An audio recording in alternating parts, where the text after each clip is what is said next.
Mungkin bagi teman-teman yang sudah menyaksikan video-video sebelumnya yang ada di channel ini, mungkin penasaran siapa saya. Karena sebelumnya kita bersama dengan Kak Felicia. Kali ini saya Rila Akbar akan memandu segmen ini untuk menjawab pertanyaan-pertanyaan yang ada dari wajib pajak semua. Kali ini bersama saya sudah ada Bang Hikman dari KPP Pratama Padang Sidimpuan yang akan membantu menjawab pertanyaan-pertanyaan yang sering kali ditanyakan oleh wajib pajak yang ada di KPP Pratama Padang Sidimpuan. Sebelumnya, bagaimana kabarnya Bang Hikman? Sehat. Oke. Langsung saja kita masuk ke pertanyaannya. Yang pertama tentang SPT dan ASN. Saya ada pertanyaan nih Mas, yang sering kali ditanyakan oleh wajib pajak, khususnya ASN. ASN kan memiliki kewajiban untuk membayar melaporkan pajaknya melalui SPT. Ya. Kira-kira SPT apa yang digunakan oleh ASN untuk melaporkan pajaknya? Silakan Mas. Nah, ini tergantung penghasilannya, Bang. Kalau penghasilannya itu di bawah 60 juta, SPT yang digunakan namanya SPT 1770 SS. Nah, kalau ternyata penghasilan ASN itu di atas 60 juta atau 60 juta, itu SPT yang digunakan itu 1770 S namanya, Bang. Gitu. Nah, tadi kan sudah dijawab mengenai SPT apa yang digunakan oleh ASN untuk melaporkan pajaknya. Lalu apa saja hal yang perlu kita persiapkan atau kita bawa saat kita melaporkan SPT bagi ASN, Bang? Nah, khusus bagi ASN, yang perlu disiapin itu bukti potongnya. Bukti potong ini diminta dari bendahara. Nama bukti potongnya itu 1721A2. Gitu, Bang. Nah, sudah jelas kan bahwa wajib pajak yang menjadi ASN membawa 1721A2 dari bendahara masing-masing. Nah, tadi kan ada menyinggung soal bukti potong.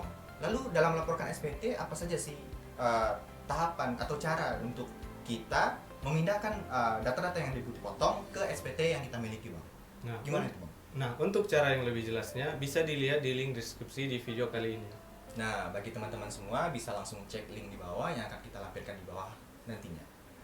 Lalu saya punya pertanyaan lagi nih, Bang. Tadi kan Bang Hikman sempat menyinggung soal bendahara yang telah memotong pajak. Lalu untuk apa sih kita mesti wajib untuk melaporkan pajak sementara sudah dipotong oleh bendahara, Bang? Nah, ini paling banyak ditanyain ASN nih.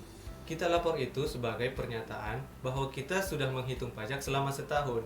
Nah, jika di SPT pajak yang kita hitung itu ternyata lebih besar daripada yang sudah kita bayarkan, maka status SPT kita nantinya akan kurang bayar. Oh, dibayar. Nah, kalau sebaliknya, kalau ternyata yang kita hitung itu lebih kecil daripada yang sudah kita bayarkan, maka status di SPT-nya itu nanti lebih bayar.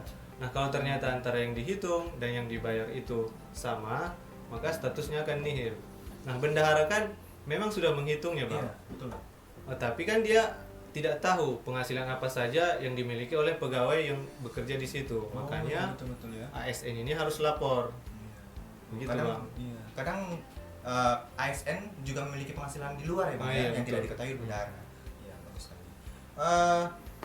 Kemudian ada lagi pertanyaan yang muncul nih, Bang, soal di saat kita melaporkan SPT itu ada kolom isian berupa harta yang wajib dilaporkan. Ya.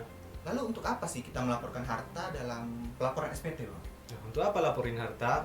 Kantor pajak itu memiliki semua informasi dari berbagai pihak, baik itu penghasilan dan kepemilikan harta. Nah, karena kantor ini sudah tahu, maka wajib pajak harus melaporkan hartanya. Karena kalau tiba-tiba kantor pajak menemukan ada harta lain yang tidak dilaporkan oleh wajib pajak, kantor pajak patut mencurigai bahwa wajib pajak ini tidak melaporkan penghasilan lain selain dari pekerjaannya sebagai ASN. Begitu, Bang. Jadi begitu ya. Nah, bagi teman-teman di sini sudah tahu kan tentang bagaimana cara melaporkan SPT bagi seorang ASN. Nah, demikian video segmen kita pada kesempatan kali ini. Jangan lupa like, comment, and subscribe video kita kali ini. Karena kita Pajak kuat, Indonesia maju. Terima kasih.